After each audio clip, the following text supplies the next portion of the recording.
Yeah. Jadi selain genetik, asupan, sleep Mbak, tidur yang cukup.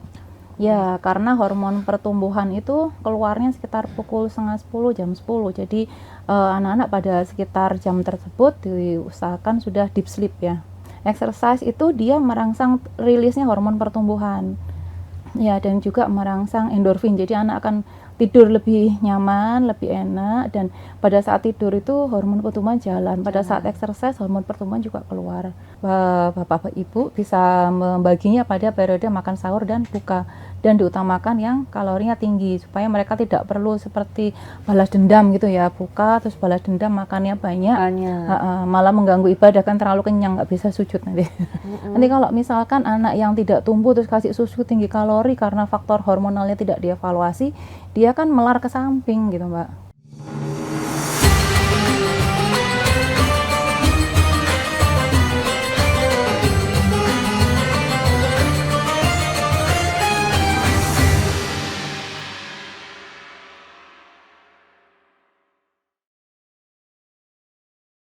Assalamualaikum warahmatullahi wabarakatuh. Selamat datang di Ramadan Wanita dan Islam. Bersama saya Hefty Suud. Hari ini saya sudah berada di studio Tribun Jatim Network. Dan di sebelah saya sudah hadir narasumber yang spesial hari ini, yaitu Dr. Nur Rohmah. Beliau ini adalah dokter spesialis anak, subspesialis endokrin dari RSI Amer. Ini beliaunya. Selamat datang dokter di studio Tribun Jatim Network. Ya, terima kasih Mbak. Terima kasih waktunya juga sudah mampir ke sini. Nah, ini kebetulan ada dokter Emma di sini ya, mumpung lagi ada waktunya. Saya mau nanya tentang tumbuh kembang anak, dokter. Nah, ini berkaitan dengan bulan Ramadan. Saya mau tanya bagaimana cara memaksimalkan tumbuh kembang anak, apalagi kan ini momennya Ramadan nih. Mumpung semua orang juga melakukan, jadi mungkin ini bisa jadi kayak apa ya, trigger gitu loh, bisa jadi apa ya, dorongan buat gitu anak-anak ya. Gitu ya, momentum, dan mungkin buat orang tuanya juga untuk membiasakan hal-hal yang mungkin baik untuk tumbuh kembangnya gitu. Nah, kalau di momen Ramadan sendiri nih dokter, apa sih yang bisa dilakukan orang tua untuk mendukung gitu tumbuh kembang anaknya gitu? Ya, terima kasih Mbak. Jadi pertama kita underline dulu pertanyaannya, ada tumbuh dan kembang. Ya. Jadi untuk pertumbuhan itu kan ada sel-sel yang semakin besar dan bertambah banyak supaya dia akhirnya mencapai tinggi badan yang lebih ya daripada sebelumnya, seperti itu. Kalau konsep development itu dia bagaimana kemampuan anak ya, kan kalau di bahasa awam kan bagaimana dia mulai menyangga kepala, kemudian duduk, berdiri, jalan dan sebagainya. Jadi untuk keduanya itu diperlukan kondisi-kondisi tertentu seperti itu. Untuk pertumbuhan pada anak itu ada beberapa faktor yang mempengaruhi. Yang pertama mungkin Mbak sering bilang ada orang sering bilang ya, orang tua yang pendek kadang anaknya pendek gitu, gak apa-apa gitu kan. Nah, itu belum tentu juga karena ada faktor-faktor yang mempengaruhi pertumbuhan pada anak seperti itu. Apa aja itu faktor yang mempengaruhi pertumbuhan pada anak, dokter? Yang pertama bakat genetiknya dari orang tua. Ya, misalnya ayahnya tinggi, ibunya tinggi ya, kita average bapak-bapak itu kan sekitar 170 ya, ibu-ibu sekitar 160-an, seperti itu kan sudah average. Tapi kalau anaknya ternyata tidak tumbuh ya, kalau kita istilahnya itu di plotting kan ada kurva pertumbuhan, misalnya di buku KMS-nya mama-mama nih yang sudah punya anak, sudah sering kontrol imunisasi kan ada buku, biasanya buku kurva pertumbuhan atau KMS itu biasanya selalu di plotting Mbak. Kalau dia mengalami percepatan pertumbuhan yang deselerasi, akhirnya nggak tumbuh, nah itu orang tua perlu segera mencari tahu ini kenapa gitu. TB yang tidak naik, tinggi yang tidak naik, kurang dari semestinya, perlu segera dievaluasi. Itu dari faktor genetiknya ya. Apakah anak yang dari orang tua yang pendek itu mohon maaf nggak bisa tumbuh ya, itu nggak juga gitu ya. Jadi harus dilihat dulu kanalnya, ini faktor genetik. Yang kedua asupan ya, mungkin mama muda sekarang ya sudah banyak yang lebih aware masalah ini dan sering datang untuk konsultasi meskipun anaknya nggak sakit gitu ya. Dokter, apa makanan yang terbaik untuk anak saya pada usia ini gitu. Apakah susu saja, ASI, atau perlu makanan pendamping, dan bagaimana memasaknya itu sudah kunjungan yang sering di poli kita akhir-akhir ini, di awareness-nya udah mulai meningkat. Iya. Jadi selain genetik, asupan, sleep Mbak, tidur yang cukup. Ya, karena hormon pertumbuhan itu keluarnya sekitar pukul setengah 10, jam 10. Jadi anak-anak pada sekitar jam tersebut diusahakan sudah deep sleep ya. Udah bubuk Jam bleksek 10, gitu ya. setengah 10. Setengah 10, jam 10. Ya, jadi kan tidurnya sebelumnya. Kan untuk mencapai deep sleep itu kan takes time. Ya, kadang-kadang di kasur juga masih gelebak-gelebak dulu ya, muter-muter dulu di kasur, terus buat tidur. Habis itu baru masuk ke deep sleep. Nah, itu diestimasikan ke orang tua, dibutuh waktu seperti itu. Terus kemudian exercise. Oh iya. Exercise itu dia merangsang rilisnya hormon pertumbuhan. Ya, dan juga merangsang endorfin. Jadi anak akan tidur lebih nyaman, lebih enak, dan pada saat tidur itu hormon pertumbuhan jalan. Pada saat exercise hormon pertumbuhan juga keluar. Nah, kalau sudah semuanya bagus tapi ternyata anak masih kurang pertumbuhannya, nah kita perlu melihat faktor hormonal seperti itu. Oke, baik-baik. Nah, untuk pertumbuhan anak ini kan berarti ada banyak nih supportingnya gitu ya dokter. Mulai dari genetik, asupan, tidur yang cukup, terus exercise juga. Nah, kalau untuk di bulan Ramadan ini ya, karena kan mereka terbatas nih. Mereka cuma bisa makan waktu sahur dan berbuka puasa gitu. Apakah ini terus menjadi PR ekstra gitu untuk orang tua agar pertumbuhan anaknya juga tetap maksimal walaupun mereka makannya mungkin jadi nggak seperti biasa gitu, atau mungkin olahraganya juga nggak di jam-jam, misalnya biasanya sepak bola siang karena lagi puasa jadi nggak bisa. Ditukar aja malam. Ya, jadi anak-anak sebetulnya kan ada rusuh ya, dia belum wajib untuk puasa. Ya, dia sampai dengan balik ya. Tapi kalau kita berbicara anak yang sudah wajib puasa gitu ya, bagaimana memaksimalkan untuk asupan nutrisinya satu. Jadi mama-mama perlu belajar bagaimana mengemas kebutuhan nutrisi anak itu pada periode waktu yang boleh makan gitu. Misalnya kita akan mengambil makanan yang padat kalori gitu ya. Ya, misalnya keju atau makanan yang padat kalori yang lain, dan mengurangi yang misalnya kayak kerupuk tidak terlalu tinggi kalori ya. Untuk mencukupi recommended daily allowance. Jadi untuk kebutuhan nutrisinya perlu dicukupi pada saat sahur dan buka dan snack time-nya seperti itu. Kemudian setelah beribadah, setelah sholat tarawih, mungkin anak-anak rehat, itu habis itu bisa istirahat, tidur ya. Habis nyantai-nyantai, maksudnya habis tarawih kan biasa ngobrol, setelah mengerjakan PR dan sebagainya, bisa segera istirahat, tidur, karena nanti akan sahur kan. Ya, seperti itu. Jadi tetap asupan nutrisi, bapak ibu bisa membaginya pada periode makan sahur dan buka, dan diutamakan yang kalorinya tinggi supaya mereka tidak perlu seperti balas dendam gitu ya, buka terus balas dendam makannya banyak. Malah mengganggu ibadah kan, terlalu kenyang nggak bisa sujud nanti. Karena perutnya kepenuhan makanan ya, jadi dia nggak bisa lurus. Sholatnya nggak bisa, geraknya terbatas gitu jadinya. Oke, baik. Itu untuk anak-anak yang mungkin lagi belajar untuk puasa gitu ya. Mungkin yang SD awal.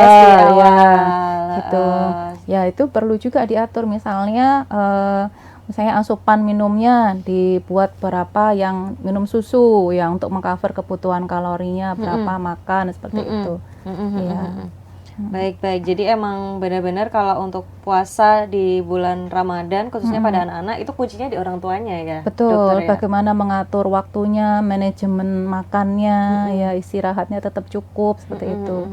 Dan anaknya memang willing ya, mau memang ya, kan mereka belajar. Tapi kalau kunjungan di poli ya, baik di poli Surabaya atau luar kota itu rata-rata anaknya yang malah bersemangat Mbak, mungkin karena teman-temannya sudah puasa, aku pengen puasa bunda ya, aku pengen kayak temanku gitu, atau juga mereka dapat reward ya, kalau lebaran nanti dapat ini, ketemu silaturahim, dapat kue mungkin dari nenek kakeknya seperti itu, jadi mereka lebih bersemangat. Tapi yang di underline bahwa anak-anak itu kan masih periode belajar ya, sampai mereka balik dan mereka baru kewajiban untuk puasa. Untuk berpuasa, baik-baik.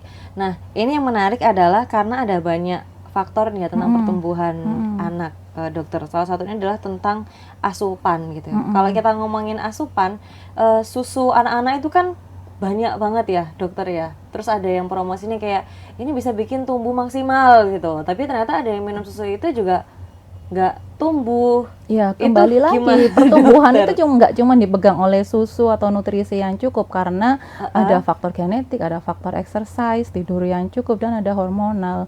Nanti kalau misalkan anak yang tidak tumbuh terus kasih susu tinggi kalori karena faktor hormonalnya tidak dievaluasi, dia kan melar ke samping gitu, Mbak. Gemuk, iya. Gitu. Karena kalori ditumpuk terus itu, entah dari susu, entah dari makanan, tapi tidak diperhatikan faktor yang lain, tidurnya, exercise, kemudian faktor hormonalnya juga harus dievaluasi seperti Iya. itu. Jadi memang ada beberapa faktor hormonal yang penting pada anak sesuai usianya. Misalnya kalau bayi ini, yang penting itu memang nutrisi dan hormon tiroid sampai dengan sekitar usia 2-3 tahun. Lepas dari itu akan masuk ke fase childhood sampai dengan sekitar sebelum puber ya, sekitar usia 8-9 tahun. Itu yang penting nutrisi, tiroid, dan hormon pertumbuhan. Setelah itu pada fase pubertas ya, nutrisi, tiroid, pertumbuhan, dan hormon pubertas. Jadi kita nggak bisa ngomong cuma nutrisi aja seperti itu, karena yang berpengaruh di tiap fase itu beda-beda seperti itu. Jadi kalau tidak dievaluasi faktor hormonal, dia dikasih tinggi kalori dan vitamin. Sering ya pasien datang ke kita itu bawa vitamin udah 1 kresek gitu. Dokter nggak tinggi anak saya, seperti itu. Ya, yang faktor lain belum dievaluasi.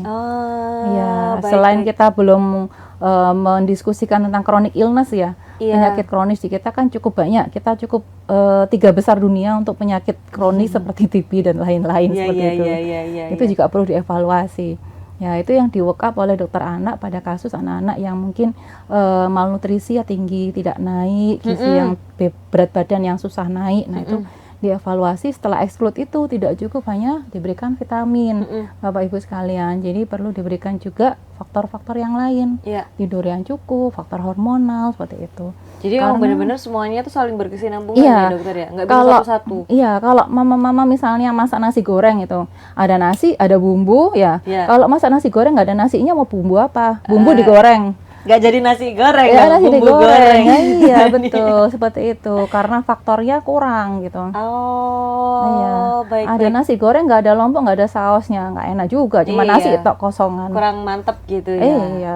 Baik. Nah, kalau ini yang saya lihat di masyarakat nih ya, dokter ya. Biasanya kan ada kelompok yang mungkin lebih seneng kalau anaknya tuh kelihatan gemuk, gembul gitu. Nah, itu Pak Mio, di masyarakat kan lebih seneng melihat anak yang gembul daripada anak yang langsing. Nah, padahal gembul itu tidak selalu bagus gitu kan maksudnya.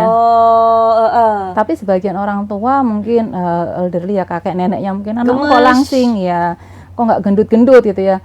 Gendut dan tinggi itu relatif ya, karena kita berbicara masalah subjektif ya. Kok lemu apa enggak itu kan. Kita perlu memantau pada kurva sesuai yang berlaku di populasi. Itu penting ya, dokter ya. Apakah dia di dalam kurva normal atau malah berlebih jadi obesitas, atau malah kurang di bawahnya. Anak pendek kelihatan cabi karena dia tidak growth. Jadi kelihatan gundek lemu, kasarannya orang Surabaya bilang ya. Itu hati-hati, itu faktor hormonal. Ada anak yang tinggi menjulang tapi malnutrisi. Nah, ini perlu diisi supaya dia proporsional kayak gitu. Jadi kita bisa bilang itu sesuai atau tidak ya, kita kembalikan, kita lihat ke grafiknya. Ya, biasanya kalau Bapak sama Ibu konsultasi ke dokter spesialis anak, akan dibantu untuk diplottingkan ke kurva yang berlaku pada populasi. Jadi bisa diinterpretasi. Yang perlu di-underline bahwa cabi itu nggak selamanya bagus gitu kan ya. Gendut nggak selamanya bagus, karena kalau gemuk ternyata jadi obesitas, malah dia menanam faktor resiko terjadi kencing manis pada anak. Bahaya buat anaknya. Bahaya buat anaknya di kemudian hari. Baik. Jadi kalau ngomongin pertumbuhan anak, mungkin orang tua nggak cuman harus sekedar kayak lucu-lucuan aja gitu ya. Jadi memang benar-benar harus dipertimbangkan itu tadi ya, dokter, melihat grafiknya ini masih normal atau enggak gitu. Dan itu harus diperiksakan ya, dokter. Iya, karena kan untuk menjadi orang tua tidak ada kompetensi harus bisa menguasai grafik ya. Iya, betul sekali. Jadi gitu nanti bisa belajar di platform media sosial atau media edukasi seperti ini ya. Nanti mungkin pada seri yang lain ya, edukasi yang lain nanti kalau kita melihat anak-anak pada kurvanya aman, jelaskan dokter anaknya juga aman, insya Allah aman. Tapi kalau sudah mulai tidak tumbuh, BB-nya susah naik, nah ini hati-hati, sudah red flag ini. Sudah perlu dievaluasi. Harus dievaluasi ya, baik-baik. Dan sebelum kelihatan red flag gitu ya dokter ya. Karena alangkah lebih baiknya kalau sudah dipantau antisipasi rutin, dari harus iya. dipantau rutin. Itu berapa bulan? sering gitu. Kalau misalnya anak masih lebih kecil ya, kurang dari 6 bulan itu kan imunisasinya masih banyak. Sambil imunisasi itu biasanya minta dilihat berat badan dan tinggi badannya.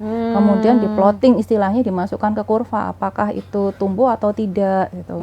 Cukup atau tidak. Nah, setelah itu akan berkala mulai agak berkurang kerapatannya. Tapi kan tetap ada imunisasi, ada kontrol, mungkin sakit yang lain-lain bisa tetap minta dikontrolkan berat badan dan tinggi badannya. Selain itu orang tua juga di rumah juga bisa mengecek juga kok Mbak, kan tinggi badannya misalnya di dinding misalnya ya, di pakai pensil misalnya, nanti dimarahi ayahnya, nanti coret-coret dindingnya. Naiknya berapa, kemudian ditulis. Iya. Oh, baik. Catatan itu kan bisa hard copy maupun soft copy di beberapa aplikasi, misalnya aplikasinya Kemenkes atau yang lain seperti itu. Ada Primaku, ada yang lain, banyak. Penting banget ya dokter ya, ternyata Sangat mencatat penting. berat badan dan tinggi Iya, badan karena anak. ketika kita konsultasi ke dokter anak atau ke dokter anak endokrin, akan dilihat track recordnya ini nggak naik tingginya mulai kapan gitu.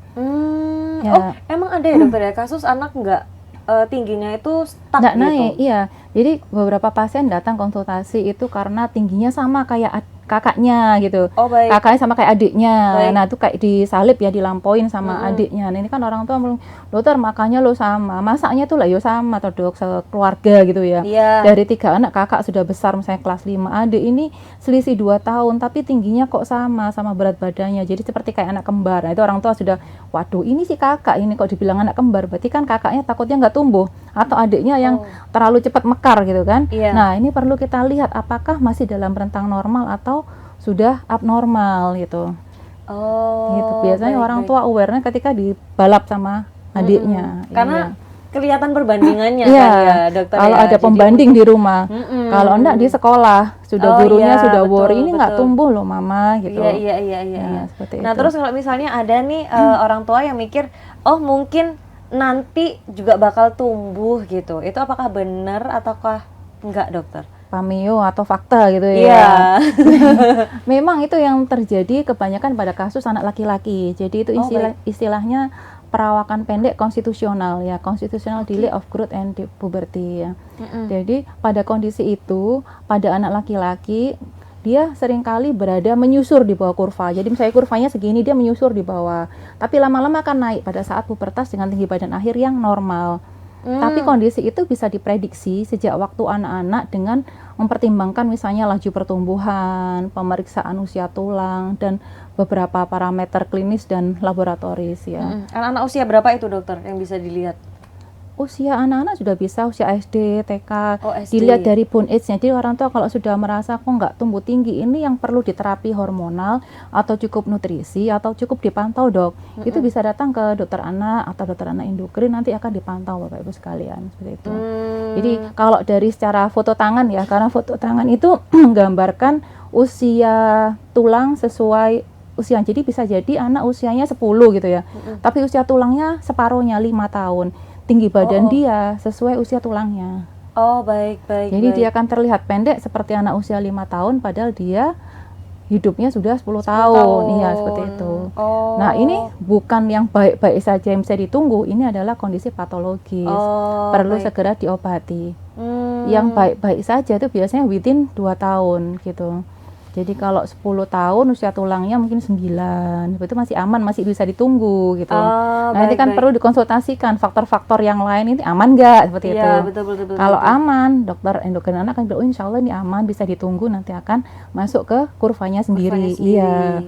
Tapi kalau tidak, nah itu perlu didorong. Nah pendorongnya ini macam-macam, gitu Mbak. Baik. Jadi untuk mengetahui apakah nanti ini masih bisa berkembang atau enggak, memang harus diperiksakan gitu. Betul, ya ke iya. dokter spesialis anak khususnya endokrin. Iya, karena tidak semua anak akan tumbuh sendiri. Iya. Baik. Soalnya kalau di masyarakat masih ada kayak begitu kan dokter, kayak Iya, betul. oh mungkin nanti tumbuh lah, mungkin nanti lah gitu. Iya. Dan akhirnya yang kemungkinan nanti tumbuh itu datang ke kami mungkin usia sudah 15 tahun, SMP kelas 3 atau bahkan sudah SMA mau kuliah. mau kuliah yang keprofesian gitu ya. Iya. Tinggi badannya udah kurang 10 cm lagi, bisa nggak diobatin lah. Terus kita foto kan, foto tulangnya lu sudah nutup gimana. Kita nggak bisa ngasih terapi hormonal gitu. Oh, baik, Karena ada baik. beberapa profesi yang mengharuskan tinggi badan tertentu. Iya. Misalnya perlu 180, 165, Iya. anaknya masih 150 gitu. Iya, iya. Datang Jauh ke ya kita pas mau ngejarnya. kuliah, udah susah. Oh, jadi ada usia-usia di mana anak itu bisa mengejar ketertinggalan pertumbuhannya, ada Iya. yang nggak bisa ya dokter Iya, ya? sesuai usia tulangnya.